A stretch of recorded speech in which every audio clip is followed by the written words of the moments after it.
নাসরুম মিনাল্লাহি ফাতহুন করিব, অবাশশিরিস সাবিরিন। সেই দিন আসতেছে, আমি দেখতেছি, মনে হয় আমার চোখের সামনে আমি দেখতেছি ওই সংসদের মধ্যে কলেমার কথা হবে, কোরআন ও সুন্নাহর কথা হবে, লা ইলাহা ইল্লাল্লাহ উচ্চারিত হবে। গোটা বাংলাদেশের মানুষ শান্তিতে বসবাস করতে পারবে। জুলুম থাকবে না, অত্যাচার থাকবে না, অবিচার থাকবে না। প্রত্যেকটা মানুষের প্রাপ্তি তাদের ঘরে ঘরে পৌঁছানো হবে। আজকে আমার মা বোনেরা মনে করছে ইসলাম ক্ষমতা আসলে আমাদের অবস্থাটা কি হবে। ইসলাম ক্ষমতা আসলে প্রত্যেকটা মা বোনের ন্যায্য অধিকারকে প্রতিষ্ঠিত করা হবে।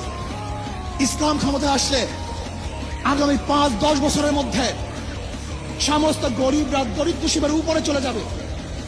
ইসলাম ক্ষমতা আসলে 28 লক্ষ কোটি টাকা বিদেশে পাচার হবে না, দুর্নীতি থাকবে না, জুলুম থাকবে না, অত্যাচার থাকবে না, নির্বিচার কোন মানুষ আর খুন হবে না, গুম হবে না।